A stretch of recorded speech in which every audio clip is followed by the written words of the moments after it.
For centuries, Egypt's kings controlled the Nile Valley strongly enough to mobilize the labor, food, and administration behind the pyramids. Then, within several generations, that centralized system lost control of large parts of the country. Provincial rulers grew increasingly independent. Royal succession became obscure and unstable. Evidence from the Nile system points to serious environmental stress around the same broad period.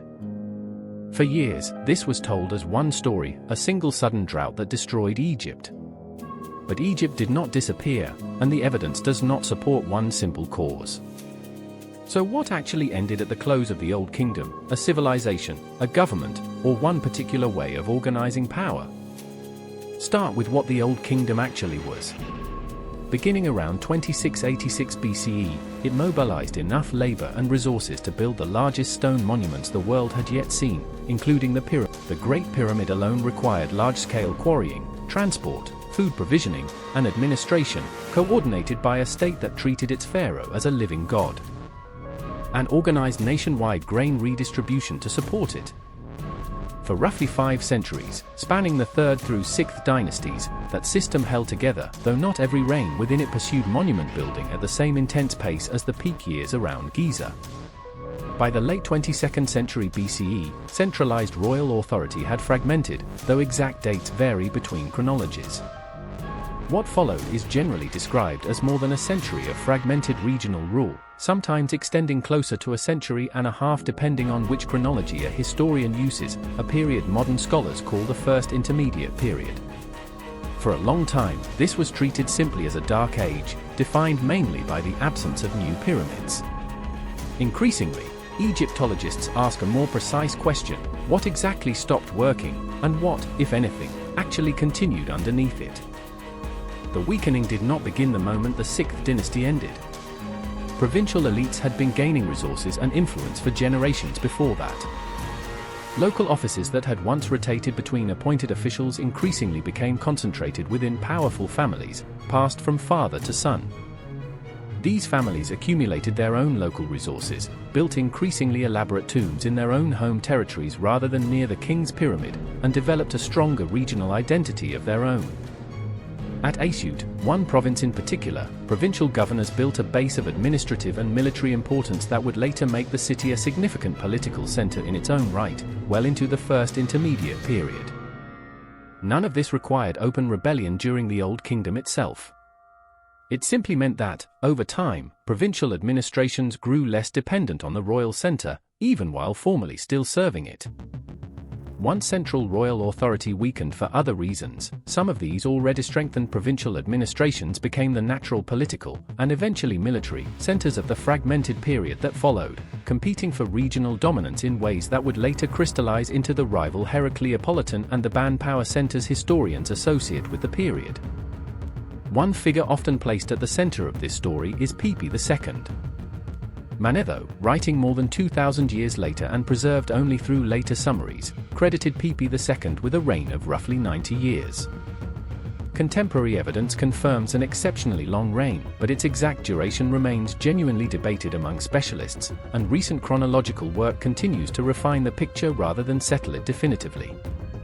Pepi II was followed by Merenre Nemtyemsaf II, probably his son, whose reign appears to have been extremely brief.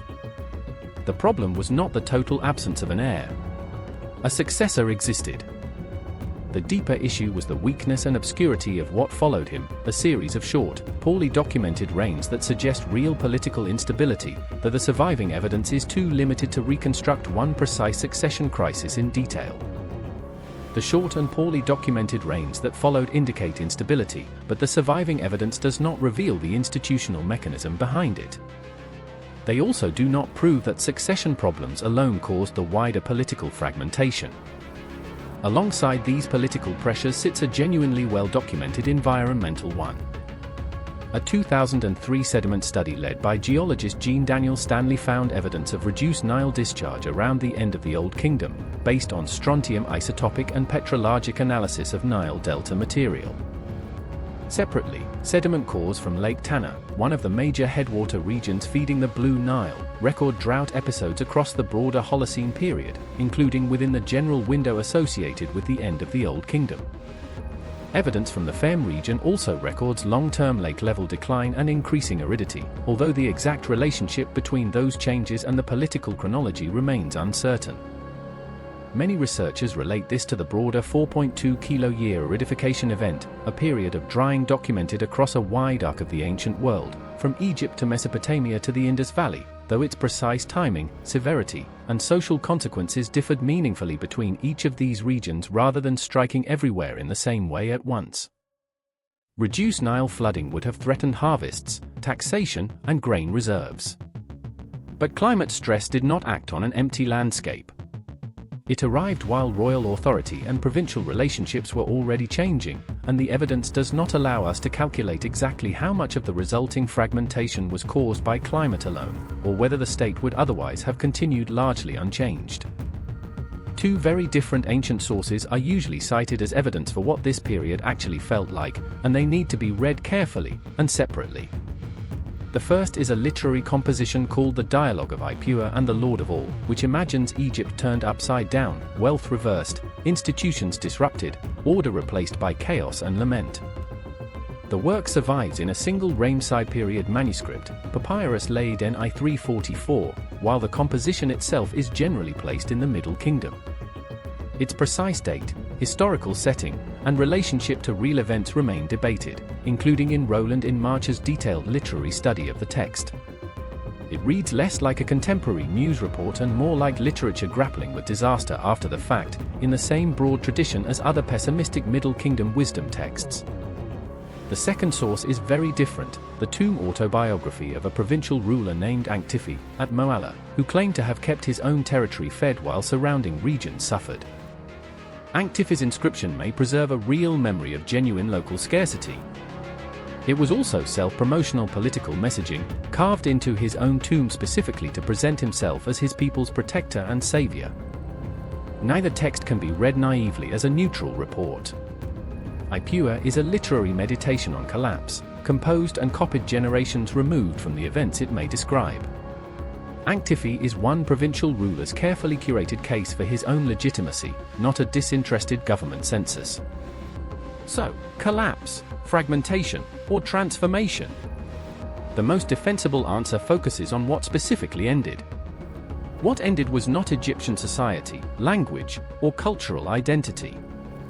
What ended was the Old Kingdom's particular form of centralized royal government, unified administration radiating from one court, centralized resource extraction on a national scale, and royal control over distant provinces. Local administration, craft production, agriculture, tomb construction, regional markets, and religious tradition all continued, in various forms, across different regions throughout the First Intermediate period. Archaeologists including Naguib Karnawati, working on provincial tomb biographies, and researchers such as Nadine Mola, studying settlement patterns across the transition, have documented exactly this kind of regional continuity alongside the political fragmentation at the top. Juan Carlos Moreno Garcia, examining provincial economic administration across the same transition, has reached broadly similar conclusions about continuity beneath the political rupture. The surviving evidence does not allow us to rank political decentralization, uncertain succession, and environmental stress with real confidence, or to say precisely which pressure mattered most. What it shows clearly is that these forces overlapped in the same historical window, and that Egypt's political system became less able to absorb ordinary stress at almost exactly the moment several different kinds of stress were increasing at once.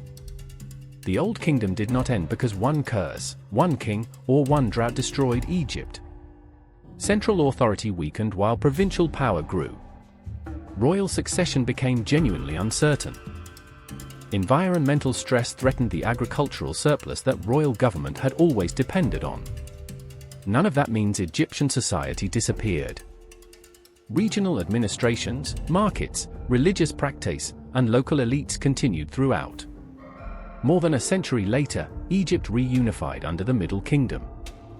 The pyramids had remained standing the entire time, monuments built by a state powerful enough to reshape the landscape itself, but never quite powerful enough to escape political change and environmental pressure forever. Subscribe if you want to keep following the questions that don't have clean answers. See you in the dark.